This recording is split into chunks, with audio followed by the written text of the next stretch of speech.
పూసల కులంలో పుట్టిన తమను ప్రభుత్వం చిన్నచూపు చూస్తుందని పూసల కుల సంఘం సిద్దిపేట జిల్లా అధ్యక్షులు తుపాకుల దుర్గేశం ఆవేదన వ్యక్తం చేశారు.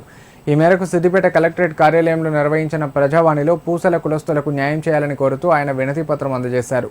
ఈ సందర్భంగా మాట్లాడుతూ ఉమ్మడి ఆంధ్రప్రదేశ్లో వైఎస్ రాజశేఖర రెడ్డి ముఖ్యమంత్రిగా ఉన్న సమయంలో కృష్ణ బలిజ పూసల కార్పొరేషన్ ఏర్పాటు చేసినప్పటికీ ఇప్పటివరకు చైర్మన్ను నియమించలేదని అన్నారు. గ్రామాల్లో పూసల కులస్తుల జీవన పరిస్థితులు రోజురోజుకు దయనీయంగా మారుతున్నాయని తెలిపారు. మున్సిపాలిటీలు ఏర్పడిన తర్వాత గల్లీ గల్లీకి గాజుల దుకాణాలు పెరగడంతో తమ సంప్రదాయ కులవృత్తి తీవ్రంగా దెబ్బతింటుందని ఆవేదన వ్యక్తం చేశారు. అన్ని విధాలుగా వెనుకబడిన పూసల కులస్తులకు ప్రభుత్వం బ్యాంకుల ద్వారా వడ్డీ లేని రుణాలు అందించాలని, ప్రతి గ్రామం మండల కేంద్రాల్లో కుల సంఘాల భవనాలు ఏర్పాటు చేయాలని డిమాండ్ చేశారు. ఈ కార్యక్రమంలో పూసల కుల సంఘం జిల్లా ప్రధాన కార్యదర్శి యాదగిరి, కోశాధికారి గుంటుపల్లి రాజశేఖర్తో పాటు పలువురు సంఘం నాయకులు పాల్గొన్నారు.